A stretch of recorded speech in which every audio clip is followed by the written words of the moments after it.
Magandang umaga sa lahat. Ngayong umaga ay babasahin po natin ang ika-20 kabanata ng Jeremiah at ang magbabahagi ng salita ay si Pastor HK. Sa pagbabasa natin ng librong ito ay napakabigat ng pakiramdam dahil nababasa natin ang naging karanasan ni Jeremiah. Siya ay nakaranas ng maraming pag-uusig at mahirap na karanasan.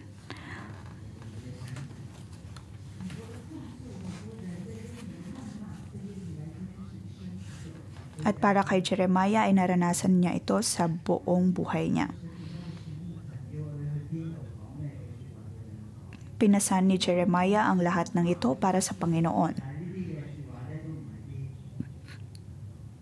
Sa tuwing siya ay nagpapahayag ng salita ng Diyos sa iba't ibang dako, siya ay nagsasalita para sa Diyos. Iyon ay mga bagay na hindi nakakatuwa sa maraming tao. Kung kaya sa tuwing ipinapahayag niya ang mga ito, ang mga tao ay hindi natutuwa at hindi nila matanggap ang mga mensahe niya.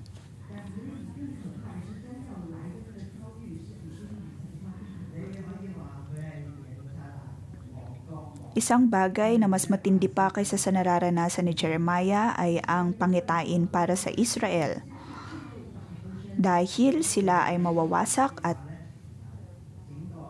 masisira.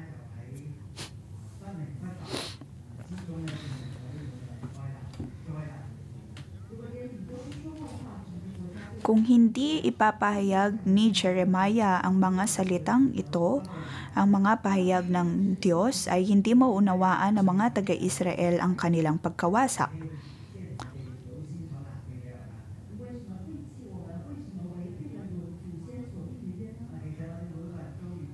Lalabas ang pagdadahilan ng mga Israelita na tila ba hindi totoo ang Diyos sa kanyang mga salita.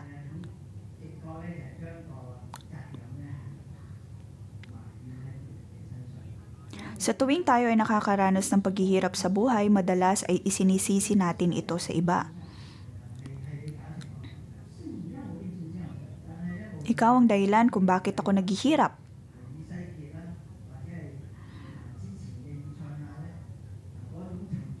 Ngunit mapa kay Jeremiah man, Ezekiel o kay Isaiah, ang lahat ng kanilang mga ipinapahayag ay upang ipaunawa sa Juda na sila ay responsable sa kung anumang mararanasan nila sa kinabukasan. Sila ang responsable sa paghihirap na maaari nilang maranasan. Ang kanilang bayan ay mawawasak dahil sila ay lumayo sa Panginoon. Iyon ang dahilan kung bakit sila maghihirap.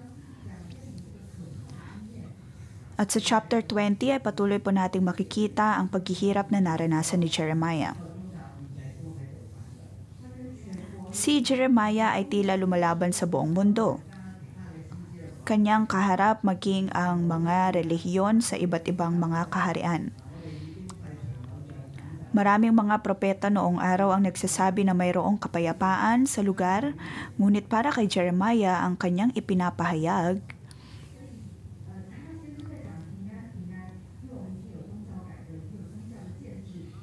ay taliwas sa kung anong sinasabi nila dahil ang mga propesiyang sinasabi ng iba ay hindi totoo.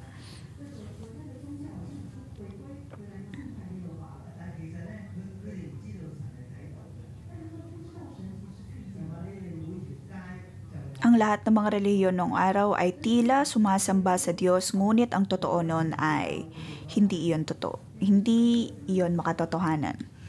Dahil bawat lugar ay mayroong mga Diyos-Diyosan.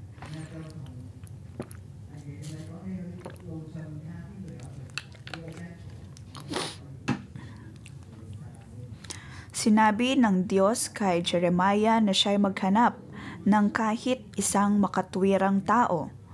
At kung siya'y may mahanap na isa, ay kanyang patatawarin ang Juda.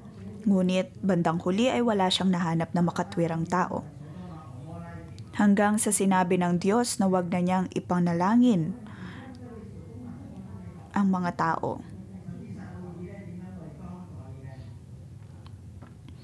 Dahil maging nang si Abraham ay nanalangin para sa kapatawaran ng Sodom at Gomorrah, siya ay hindi pinakinggan ng Diyos. Maging si Samuel ay ipinalangin niya ang Israel, kung kaya naman sinasabi niya ngayon kay Jeremiah na wag na niyang ipanalangin ang mga tao, ang mga taga-Israel, dahil ang kanilang puso ay napakatigas at sila'y hindi makapanumbalik sa Diyos.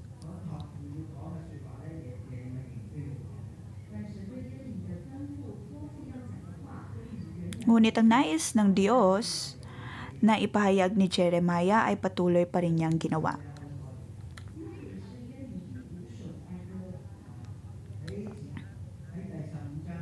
Ngayong araw, ang kabanatang babasahin natin ay ang ikalamang panaghoy ni Jeremiah.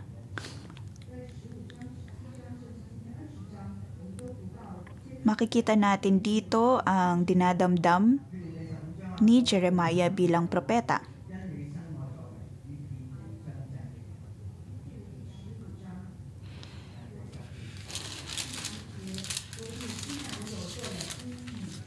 Nabasa na natin sa chapter 15 verse 10 kung saan sinabi ni Jeremiah na napakahirap ng kanyang kalagayan at kung bakit pa siya isinilang sa daigdig.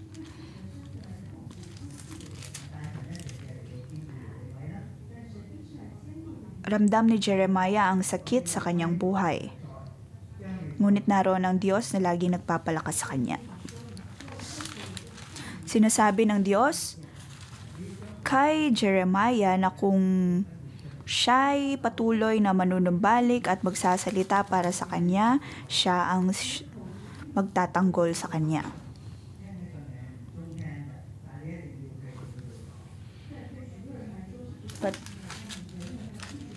Dapat lamang siyang magpatuloy sa pangungusap sa mga taga-Israel at Juda.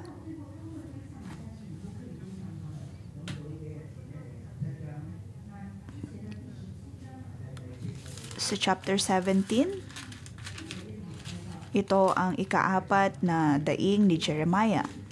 Sa verse 15,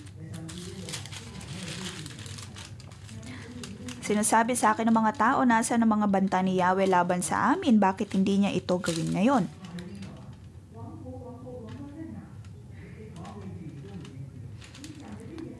Nasaan na ang sinasabi ng Diyos na ang kaharian ay masisira?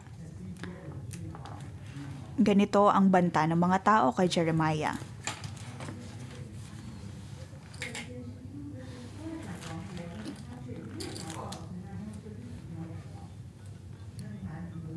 Sa totoo lang, para kay Jeremiah, ang kanyang pagpapahayag ng propesiya tungkol sa pagbagsak ng Juda ay ayaw niyang mangyari. Dahil ang mga ito ay masakit din para sa kanyang parte. Ngunit dito ay inaakusahan pa siya ng mga tao na siya hindi totoong propeta dahil hindi naman nangyayari ang kanyang mga propesiya. Ngunit si Jeremiah ay sumagot, hindi ko hiniling na parusahan mo sila o ninais na sila'y mapahamak.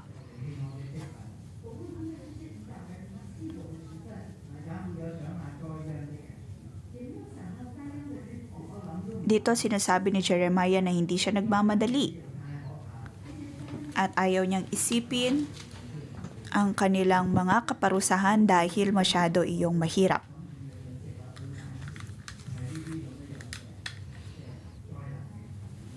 Ayaw niyang isipin ang kaparusahan na kanilang mararanasan dahil sadyang napakahirap ng magiging sitwasyon nila.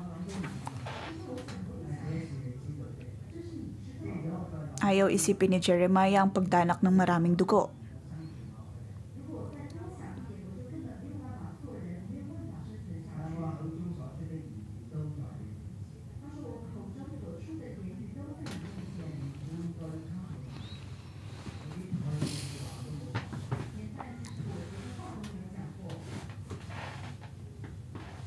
Ngunit sa lahat ng ito ay hindi kinakalimutan ni Jeremiah ang kanyang pagkakatawag bilang propeta.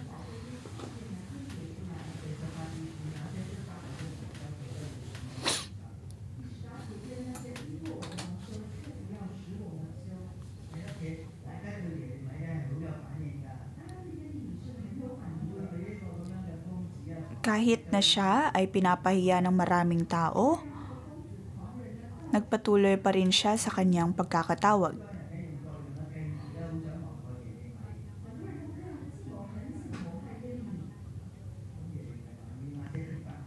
May mga taong nakikipagsabuatan upang patayin siya, ngunit sinasabi ng Diyos sa kanya na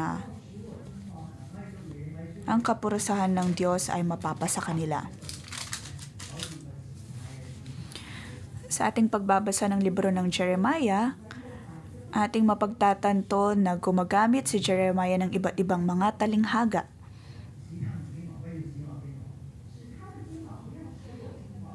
Gumagamit din ng active voice, passive voice, at klaro sa kung sino ang makakatanggap ng kaparusahan sa hindi. Sa chapter 20, ito ay ang pinakahuling daing na mababasa natin mula kay Jeremiah. Ito po ay tungkol sa puso ni Jeremiah kung paano siya nagpupuri sa Panginoon at kung paano niya tinatanggap ang mga pangit niyang karanasan.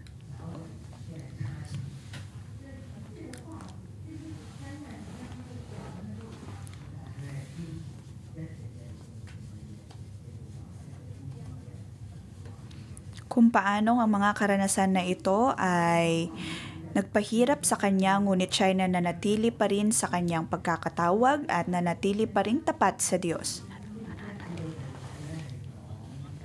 So verse 1 to 6, ito po ay tungkol sa karanasan ni Jeremiah.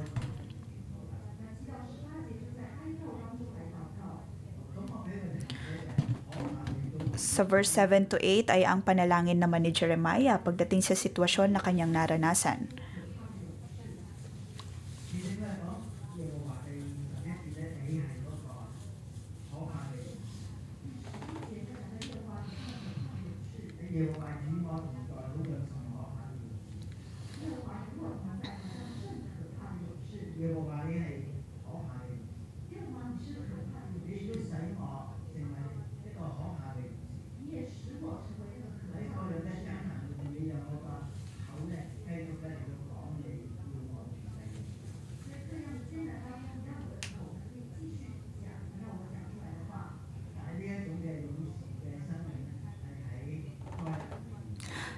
Sa lahat ng mga mahihirap na sitwasyon na ito, si Jeremiah ay nagpatuloy pa rin sa pagpapahayag ng salita ng Diyos. Siya ay matatag na sundalo ng Diyos.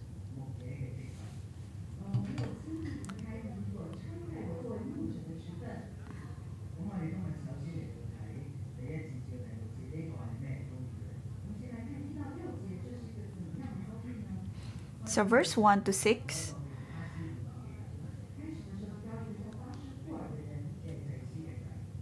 ano ang naging nakaranasan ni Jeremiah? Siya ay inusig ni Pashur. Si Pashur ay anak ni Immer na isang pari at siyang pinakampuno ng mga naglilingkod sa templo. Kumbaga, siya ay ang punong ng security.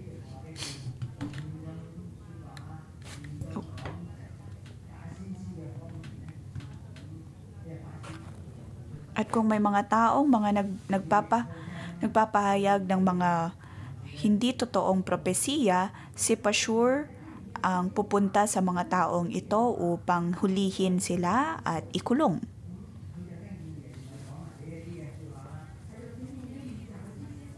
Kaya nang marinig ni Pashur ang propesiya ni Jeremiah, sinabi sa verse 2 na kanyang binugbog si Jeremiah. Ikinadena ang kanyang paa at kama at ipinabilanggo sa itaas ng pintuan ni Benjamin na nasa hilagang bakuran ng templo.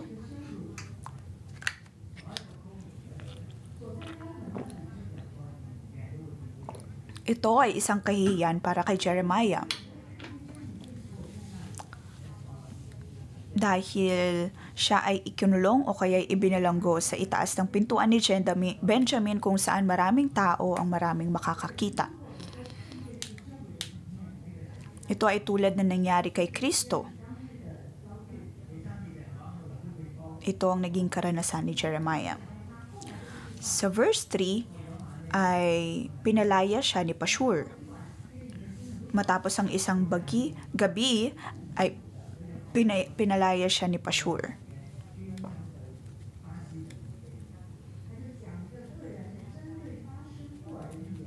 Ngunit si Jeremiah ay nagpahayag ng propesiya para kay Pashur. Sabi niya sa kanya, hindi na Pashur ang tawag sa iyo ni Yahweh, kundi takot sa lahat ng dako, sapagkat ang sabi ni Yahweh, gagawin kitang katatakutan ng iyong sarili at ng mga kaibigan mo. Makikita mo ang pagkamatay nilang lahat sa tabak ng kaaway. Si Jeremiah ay nakaharap na ng maraming mga problema, maraming takot.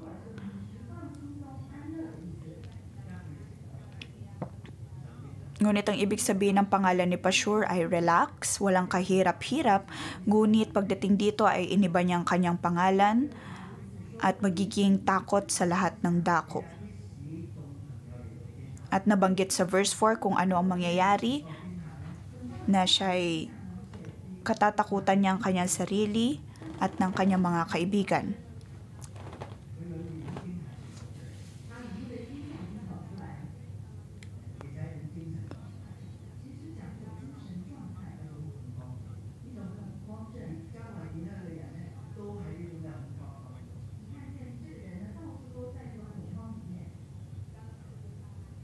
Dito sinasabi lamang na para kay Pashur, kung ano man ang kanyang makikita ay magbibigay ng takot sa kanya.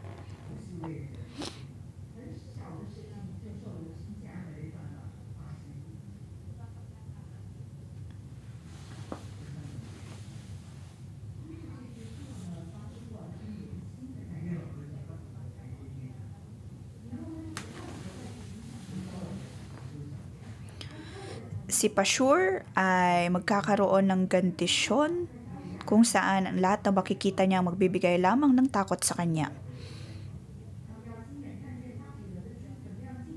Makikita niya mga kaaway na pupunta sa kanyang lugar, sa kapapatayin ng mga taong nakapaligid sa kanya. Sa verse 6, ikaw naman, Pashur, at ang iyong buong sambayan ay mabibihag at dadalhin sa Babylonia. Doon na kayo mamamatay at maililibing kasama ng inyong mga kaibigan na pinagsisilbihan mo ng mga kasinungalingan.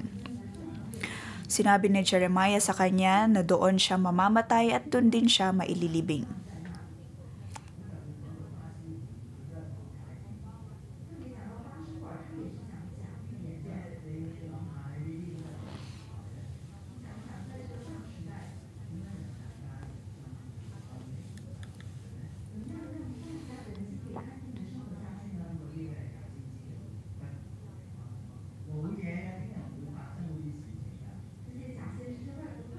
Ang mga hindi totoong propeta ay laging nagsasabi ng kapayapaan, ang lahat ay magiging maayos, walang problema. Ngunit kumpara sa sinasabi ni Jeremiah, ito'y ibang-iba. Dahil ang kanyang mga propesiya ay madalas na mahirap tanggapin. Ang kanyang ipinapahayag ay taliwas sa mga mapayapang propesiya na napapakinggan ng iba.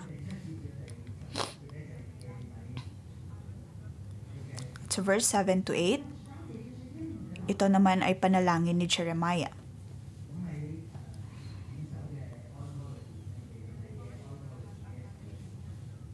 Sa 5 daing ni Jeremiah, ito ang pinakamahabang daing na mayroon siya. Yahweh, ako'y iyong hinikayat at naniwala naman ako. Sa nakaraang mga panalangin ni Jeremiah, sa tuwing siya ay nangungusap sa Panginoon, naroon ang naroon ang pagsama ng Diyos sa kanya. Siya ay pinapalakas ng Diyos.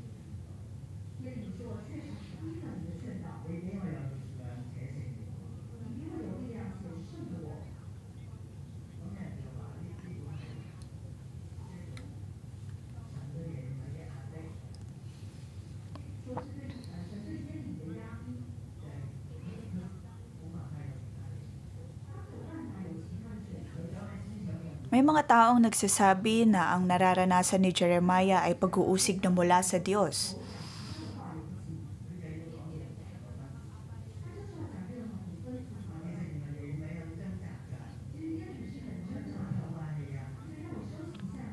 Si Jeremiah ay nahihirapan at para sa kanya, ang nais niya ay magpahinga sa lahat ng mga paghihirap na kanyang nararanasan.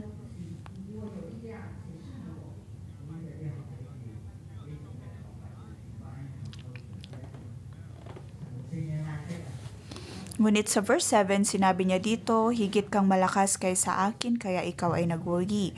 Pinagkatuwaan ako ng lahat at maghapon nila akong pinagtatawanan.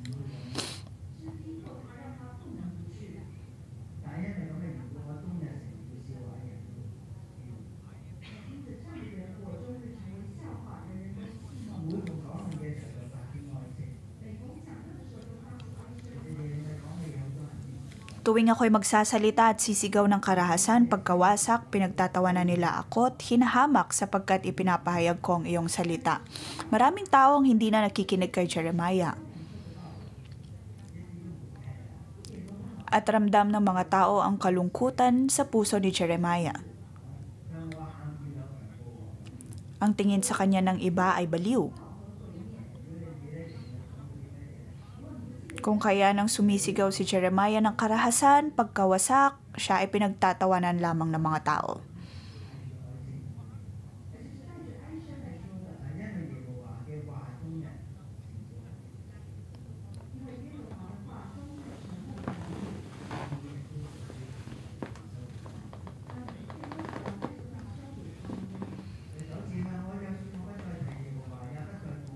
Araw-araw si Jeremiah ay pinagtatawanan. Sa verse 9, ngunit kung sabihin kong kalilimutan ko na si Yahweh at hindi na ako magsasalita para sa kanyang pangalan, para namang apoy na naglalagablab sa aking kalooban ng iyong mga salita. Apoy na nakakulong sa aking mga buto, sinikap kong tiisin ito ngunit hindi ko na kayang pigilin pa.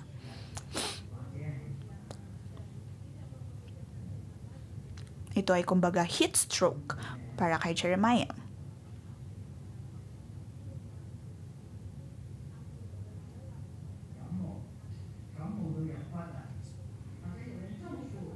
O kaya isang seryosong uri ng influenza. Tila ba may apoy na naglalagablab sa kanyang mga buto. Na hindi niya mapigilan ang kanyang sarili na ipahayag ang salita ng Diyos.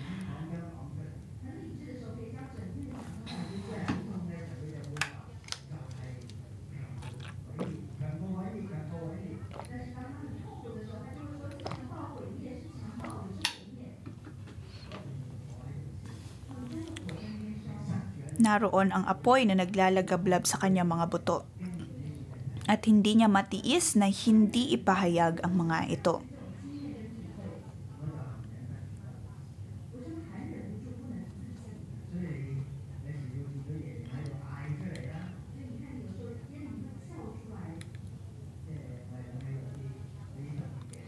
Maaring magkaroon tayo ng imahinasyon kung paano ang sitwasyon ni Jeremiah tulad ng mga bata kung saan sila ay sisigaw na lamang kapag hindi nila masabi ang kanilang pakiramdam at ganun nga ang naging sitwasyon ni Jeremiah.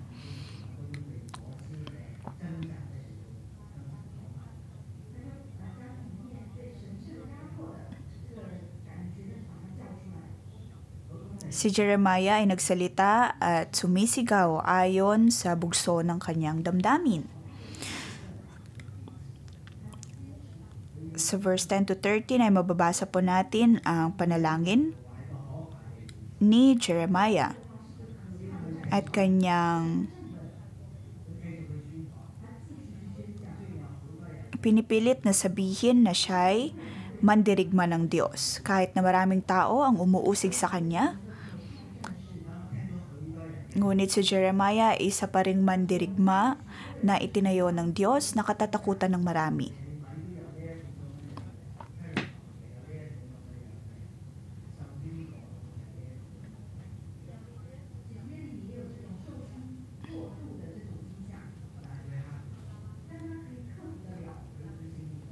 Sabi sa verse 10, naririnig ko maraming nagbubulungan, tinagurian nila akong takot sa lahat ng dako. Sinasabi nila, isumbong natin sa may kapangyarihan. Pati matatalik kong kaibigan naghahangad ng aking kapahamakan. Dito makikita natin sa daing ni Jeremiah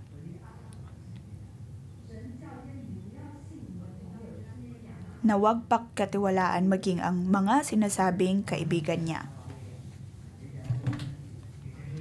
Hindi dahil sila ay nagsasalita ng parehong salita, ay kakampi na sila. Sinasabi ng Diyos na huwag niya silang pagkatiwalaan.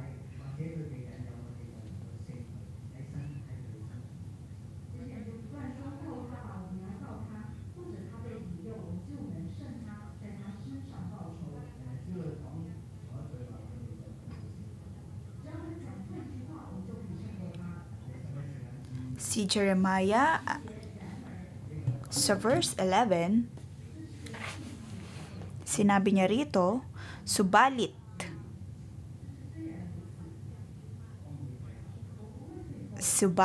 ikaw, Yahweh, ay nasa panig ko, tulad sa malakas at makapangyarihang mandirigma.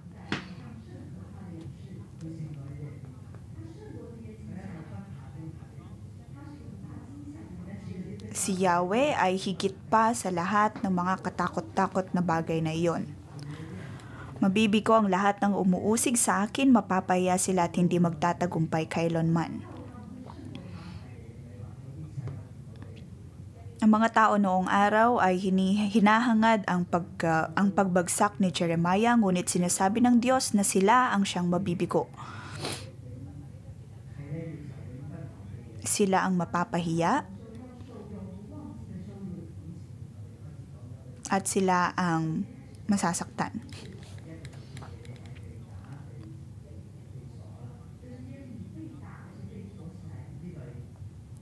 Kung maalala natin, si Jeremiah ay binugbog, kinulong, at ito'y pagpapahiya sa kanya.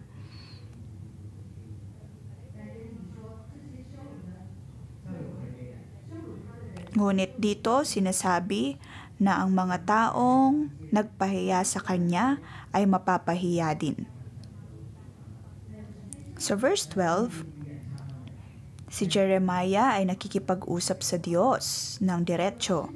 Makatarungan ka kung sumubok sa mga tao, Yahweh, na makapangyarihan sa lahat. Alam mo ang laman ng kanilang mga puso't isip, kaya ikaw ang maghiganti sa mga kaaway ko. Ipinagkakatiwala ko sa mga kamay mo ang aking kapakanan.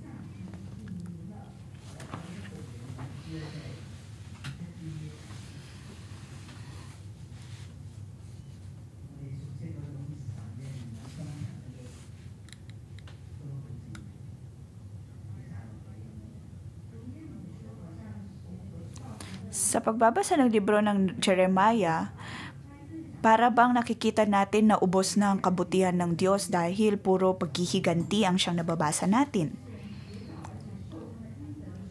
Naroon ang pagbabasa o kaya ay mababasa natin na ang mga tao ay makakaharap ng paghihirap, ng pagpapahiya, ngunit sa lahat ng ito ay dapat nating maunawaan kung bakit sinasabi ang mga ito.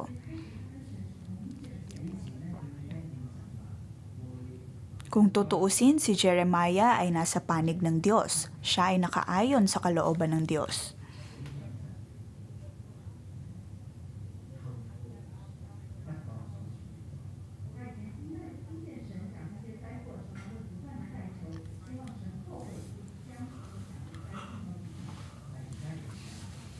Noong una, nang ipinapahayag ni Jeremiah ang kaparusahan na mararanasan ng Jerusalem, ipinapanalangin niya pa sa Diyos na wag na itong mangyari. Ngunit matapos ang ilang panahon ay si Jeremiah na ang nagsasabi na ibaba ng Diyos ang kanyang kaparusahan dahil naunawaan niya ang kalooban at ang puso ng Diyos.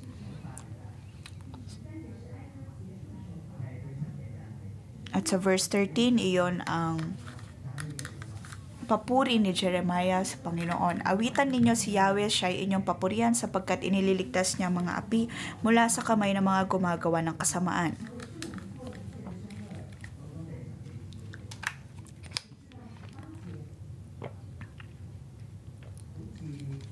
Sunod, mula verse 14 hanggang 18, ito'y tila pagpapatuloy ng daing ni Jeremiah. Akala natin ay tapos na sa verse 12, ngunit nagpatuloy pa rin siya sa verse 14 hanggang 18.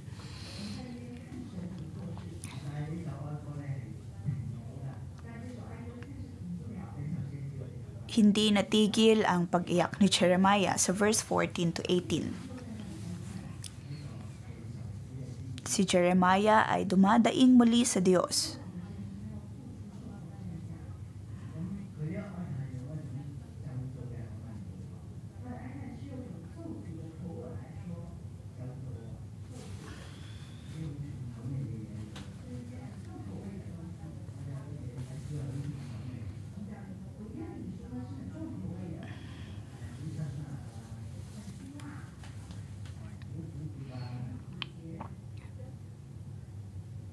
Ang kanyang mga sinasabi dito ay tila puno ng kapaitan. Dahil sabi niya sa verse 14, sumpain nawa ang araw ng ako'y isilang, huwag ninyong ituring na araw na pinagpalang araw ng ako'y ipanganak. Sa tuwing ang tao ay naghihirap, madalas ay sinisisi nila ang Diyos. Ngunit pagdating kay Jeremiah, hindi niya sinumpa ang kanyang mga magulang o kaya'y isinumpa ang Diyos. Bagkus ay sinumpa niya ang araw na siya'y isinilang. Kanyang sinasabi na sana'y hindi na lang siya pinanganak. Masyado nang masakit ang aking nararamdaman, sana'y hindi na lang ako pinanganak.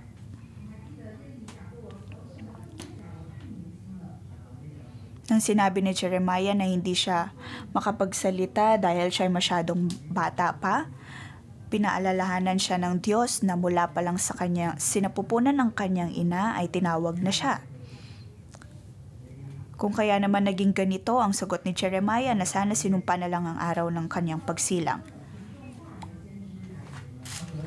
Dahil sa buong buhay niya ay kailangan niyang pasanin ang kabigatan ng mga propesiya na nagmumula sa Diyos.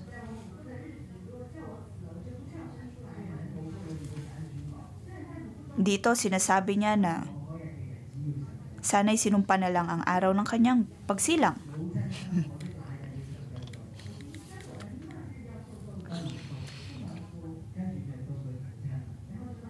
Sana'y hindi na lamang siya pinagpala. Sana'y hindi na lang siya pinanganak.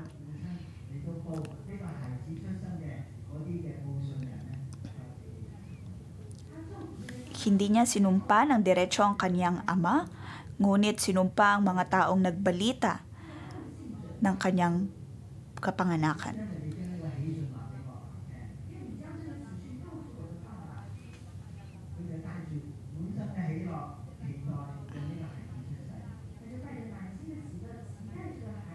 Dahil may mga taong nagbalita sa kanyang ama tungkol sa kanyang kapanganakan, ang kanyang ama ay nagsaya at naging maligaya.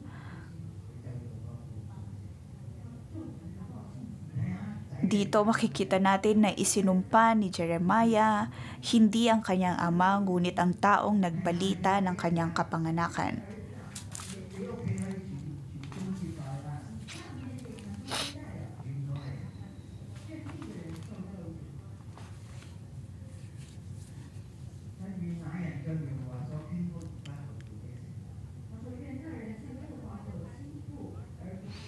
16, matulad nawa ang taong iyon sa mga lungsod na winasak ni Yahweh nang walang awa, makarinig nawa siya ng iyakan sa umaga at hiyawan naman sa tanghali. Verse 16. Kung tutuusin ang sinabi sa verse 16 ay pangitain din tungkol sa pagbagsak ng kaharian. Maririnig nilang iyakan sa umaga at hiyawan sa tanghali.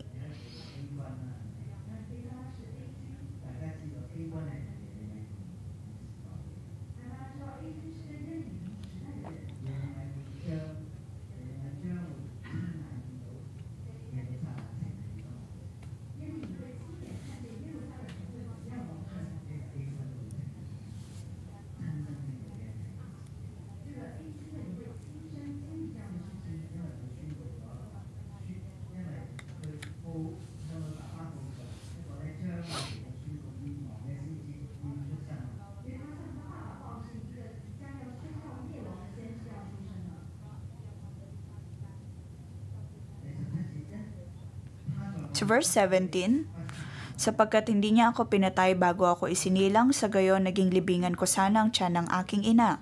Bakit pa ako isinilang kung ang mararanasan ko lamang ay hirap, kalungkutan at kahihiyan habang ako'y nabubuhay? Dito sinasabi ni Jeremiah na sana'y namatay na lamang siya sa sinapupunan ng kanyang ina. Dahil kung siya'y namatay sa sinupupunan ng kanyang ina, ay hindi na dapat siya naisilang. At hindi na niya dapat pang kakaharapin ang mga paghihirap na kanyang nararanasan o kaya ipapahayag ang mga mabibigat na propesiya mula sa Diyos.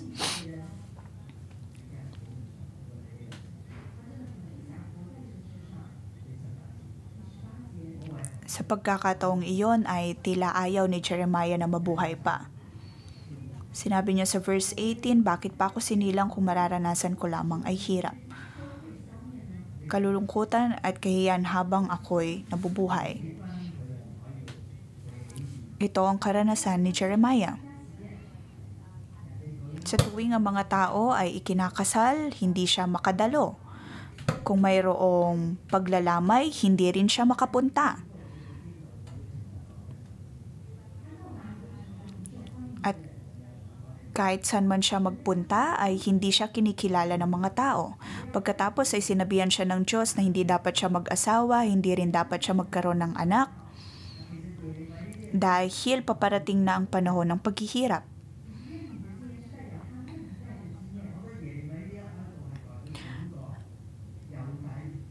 Ang karanasan ni Jeremiah ay pagpangitain ng mararanasan ng buong henerasyon na iyon. At ang kanyang mga daing ay pangitain din ng magiging karanasan ng henerasyon.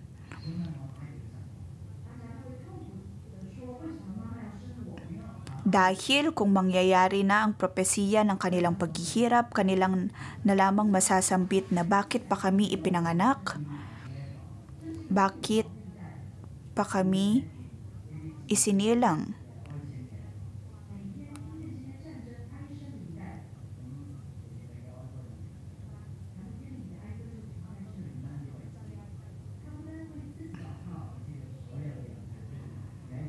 Hindi lamang niya ipinapanalangin ang kanyang sarili. Kanya ding ipinapanalangin ang mga Israelita. Tayo po ay manalangin, purihin natin ang Diyos. Dahil ang Diyos ang siyang tutulong sa atin.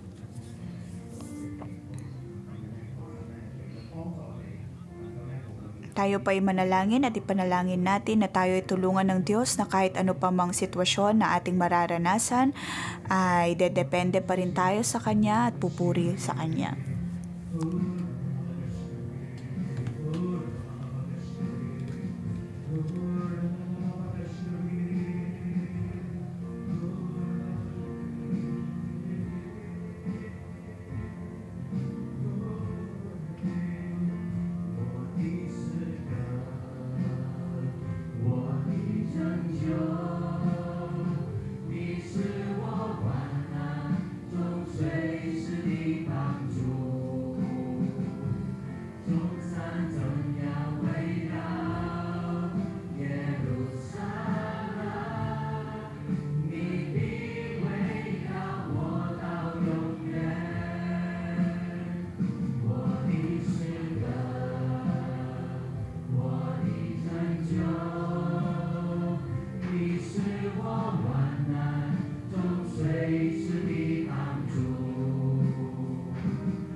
Panginoon, kami ay nagpapasalamat sa iyo dahil ang pag-asa namin ay nasa iyo.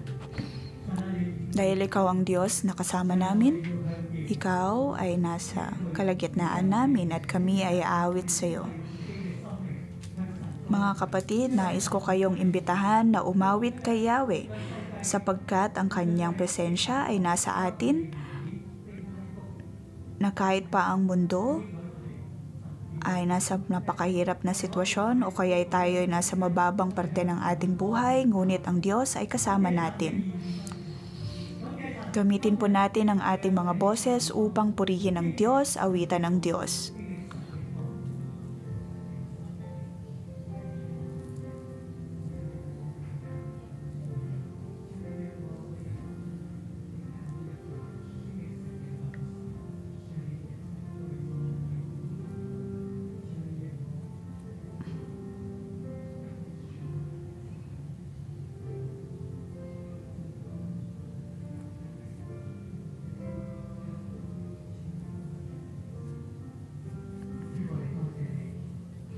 Panginoon, ako'y nagpapasalamat sa iyo.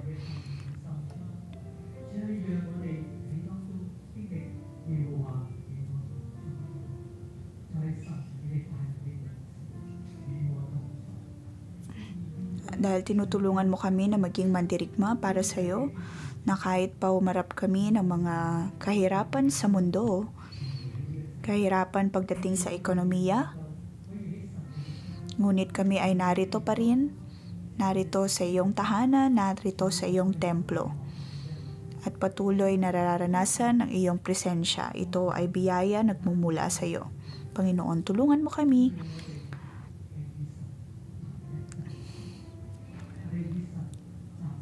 Tulungan mo kami na manatili sa iyong kalooban, manatili sa iyong panig, upang aming maranasan ang iyong pag-ibig at ang iyong kapangyarihan. Panginoong Hesus, kami ay tumitingala sa iyo.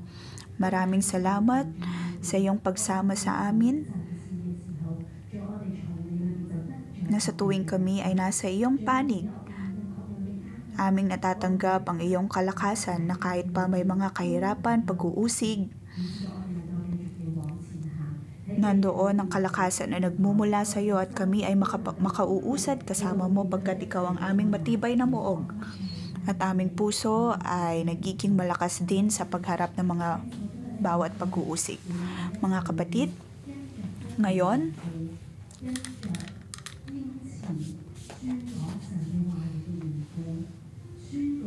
dahil sa kanyang pagpupursige na ipahayag ang salita ng Diyos, siya ay naghirap at siya ay nakaharap ng maraming pag-uusig. Siya ay naghirap na umabot sa punto na sinumpa niya ang araw ng kanyang pagkasilang. Kanyang pinagdudahan ang kalooban ng Diyos para sa kanya. Kanyang pinagdudahan maging ang kanyang buhay.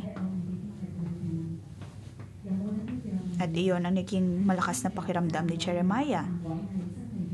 Ngayon, tayo po ba ay may parehong pakiramdam tulad ni Jeremiah? Na sa tuwing tayo ay inuusig ng iba, may mga taong hindi nakakaunawa sa atin, o kaya'y hinuhusgahan ng ating mga salita sa tuwing pinapahayag natin ang salita ng Diyos. Mga taong inaayawan tayo, kung kaya ramdam natin ang kahihiyan. Kahit na ikaw man ay nasa marketplace, o kung nasaan man at iyong nararanasan ang mga ito bilang cell group leader, may mga pagkakataon na nais mong tulungan ang iyong mga cell member, ngunit hindi ka nila maunawaan.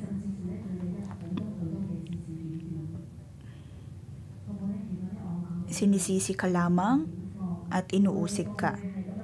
Kung ikaw ang taong ito at ito ang sitwasyon na iyong nararanasan,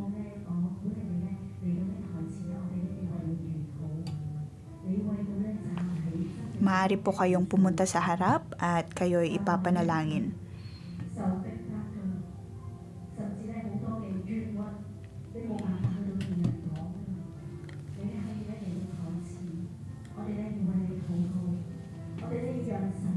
Maaaring may mga taong hindi ka nauunawaan dahil sa iyong katatagan, maaari po kayong pumunta sa harap upang kayo ipanalangin. Naway maging kalakasan ninyo ang salita ng Diyos at kayo ay manatili pa ring matatag sa katotohanan. Maaaring kayo ay nakaupo at may mga kamag-anak kayong hindi pa nakakakilala sa Diyos at kayo'y hinahamon nila sa tuwing kayo'y naghahayag ng salita ng Diyos. Maaari din po kayong manalangin.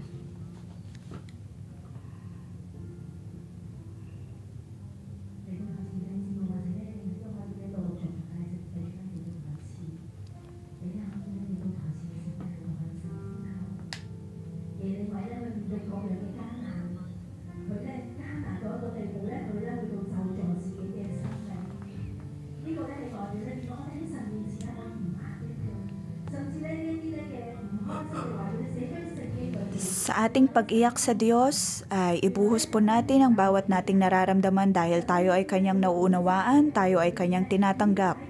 Alam niya ang bawat nating pinagdaraanan.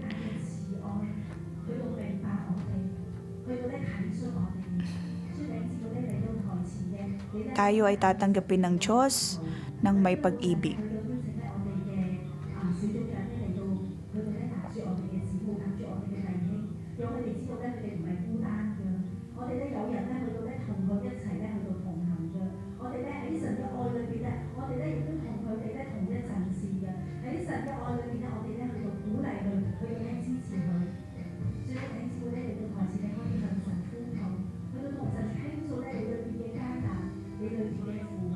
Mga kapatid, tayo ay manalangin sa Diyos.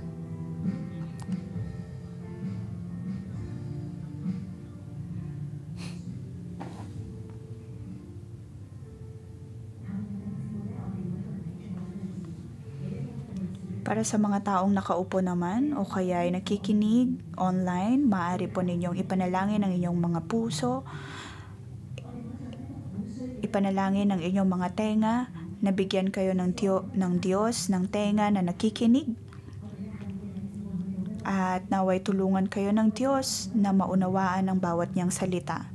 Atin pong ipanalangin ang ating mga tenga upang marinig natin ang salita ng Diyos.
Ang pag-ibig ng Diyos ay pangwalang hanggan.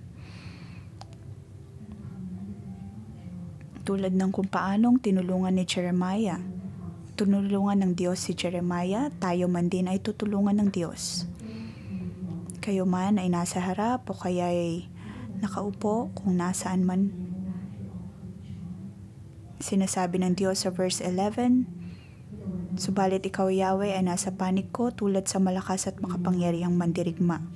Panginoong Hesus, aking pinanalangin ang lahat. Kayo ay kasama ng Diyos. Ang Diyos ay Diyos ng kapayapaan. Kaya kapayapaan ang darating sa inyong mga buhay.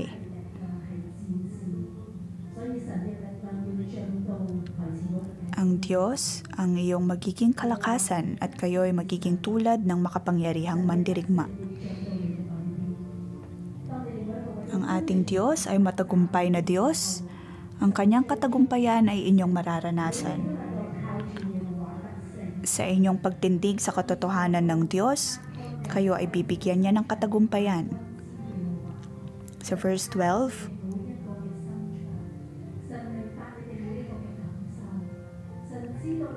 nabanggit dito na ang Diyos ang siyang nakakaalam ng bawat laman ng ating puso at isip. Alam ng Diyos kung ano ang iyong nararamdaman, ang paghihirap na iyong nararanasan. Alam niya kung ano man ang kawalan ng hustisya na iyong naranasan. Alam ko na ikaw ay naghihirap dahil sa akin, ngunit ako ang magbibigay sa iyo ng kalakasan.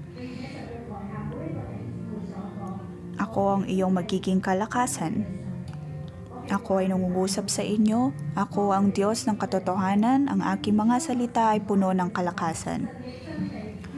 Kung handa kang bitbitin ang aking mga salita, ang salita ng Diyos ang siyang magbibigay ng liwanag sa iyong puso, sa iyong buhay.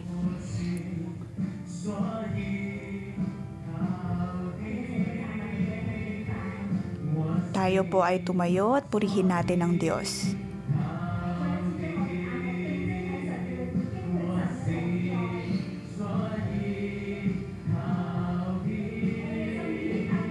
Tayo po ay mag-focus sa presensya ng Diyos.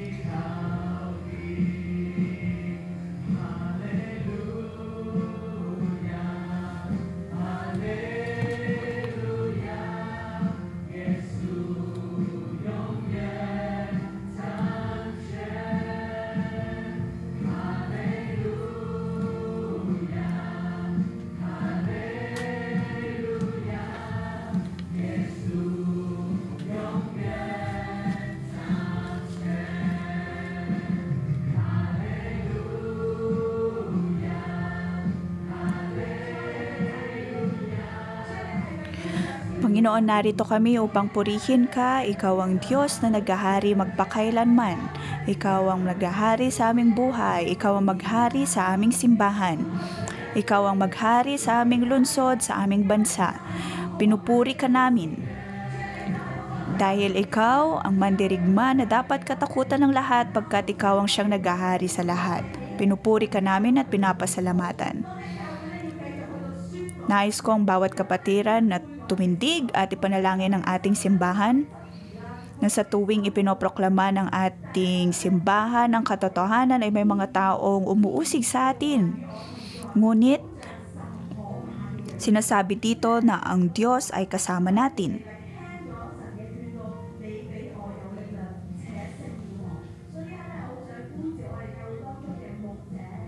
Yahweh, ikay higit na malakas kaysa sa akin, kaya ikaw ay nagwagi. Atin pong ipanalangin ang mga pastor at mga taong naghahayag ng salita ng Diyos sa simbahang ito. Amin pong iniimbitahan ang mga teacher, mga preacher, mga propeta sa simbahang ito. Ang presensya ng Diyos ay nasa inyo. Ang mga Levita na naghahayag ng salita ng Diyos, ang Diyos ay nasa inyo. Kayo ay magiging mandirigma ng Diyos. Amin pong ipinapanalangin ang mga taong ito. Amin ding ipinapanalangin ang mga pastor sa Switzerland na sila'y magkaroon ng kalakasan na nagmumula sa Diyos, sila'y mapuspos ng presensya ng Diyos. Aming ipinagpapala, pinapanalangin ang mga Levita na bigyan ng Diyos ang kalakasan ng bawat isa. Na ang bawat pag-uusig na nararanasan ay mawawala.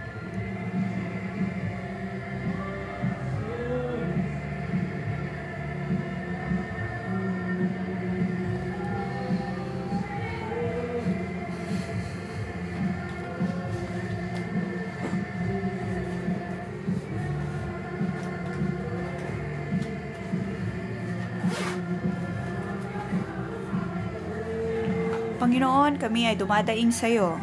Bigyan mo kami ng pananampalataya, ng kalakasan.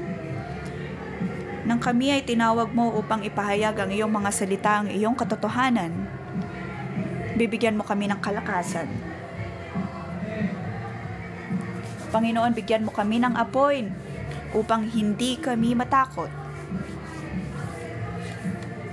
Aming ipinapanalangin na tanggalin mo ang bawat takot sa aming buhay, sa aming puso, ang lahat ng bawat pagdududa ay matanggal. At ang iyong kalakasan lamang ang siya maghahari sa amin.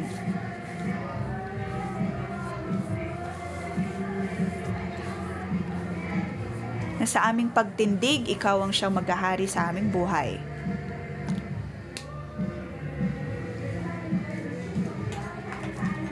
Sa ngalan ng Panginoong Hesus ay aming idinahayag na tayo ay makapangyarihang mandirigma ng Diyos.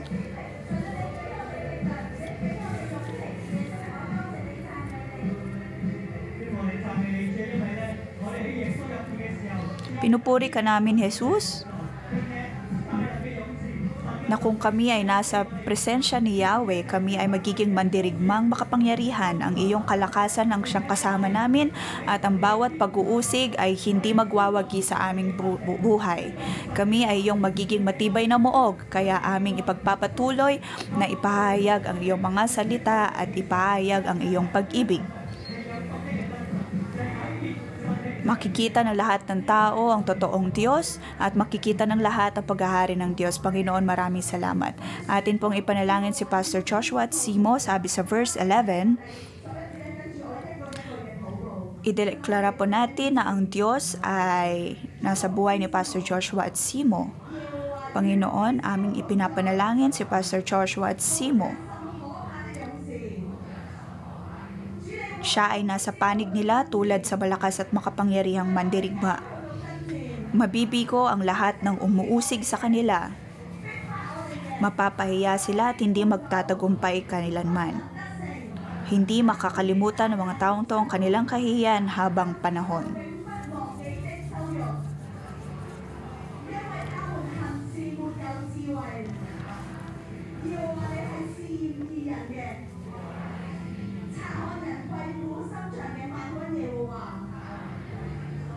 Makatarungan kang sumubok sa mga tao, Yahweh, na makapangyarihan sa lahat. Alam mo ang laman ng kanilang mga puso at isip. Ang buong simbahan na ito ay aawit kay Yahweh. Siya ay kanilang papupurihan sapagkat iniligtas niya ang api mula sa kamay ng mga gumagawa ng kasamaan. Pinupuri ka namin, O Diyos, aming itinedeklara na Ikaw ay kasama namin. Ikaw ang siyang pumoprotekta sa amin. Kami ay nasa iyong matibay na muog.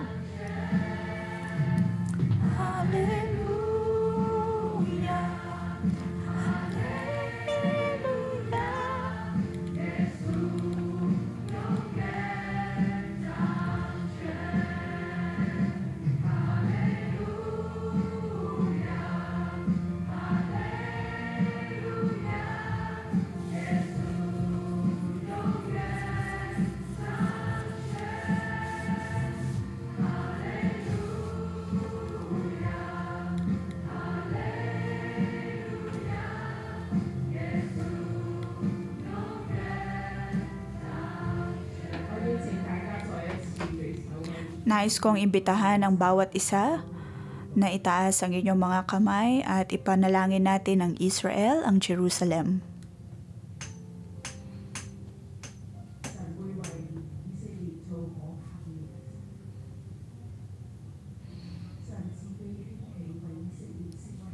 Ang Israel ay ititindig ng Diyos bilang matibay na mandirigma, matapang na mandirigma, matatag na mandirigma.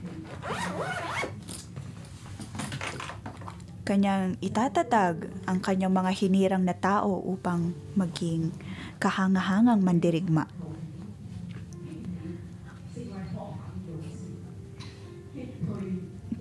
Tayo man din ay ititindig ng Diyos bilang kanyang mga kahangahangang mandirigma upang malampasan, mapagtagumpayan ang lahat ng pag-atake ng kaaway. Tayo po ay manalangin sa Espiritu. Ipinalangin ang kapayapaan sa Jerusalem. Ipanalangin ang hinirang na bayan at tao ng Diyos. Dahil ang Diyos ay ang Diyos ng Israel. Ang Diyos ay ang Diyos ng Israel. Ang Diyos na ating pinaniniwalaan ay ang Diyos ni Jacob, ang Diyos ni Isaac, God, Diyos ni Abraham, Diyos ng Israel. Panginoon, naway itatag mo ang mga taong ito upang iyong maging mandirigma, tulungan mo ang Israel. Upang ang syudad ng Jerusalem ay maligtas, aming ipinapanalangin ang kapayapaan sa lugar na iyon.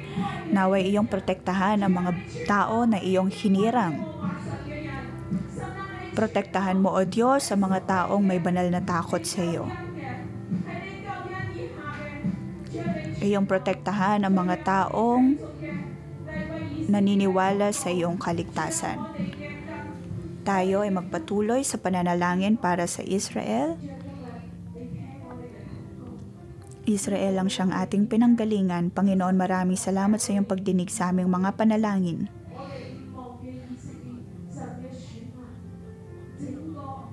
Hindi po namin kinakalimutan ang bayan na iyong hinirang.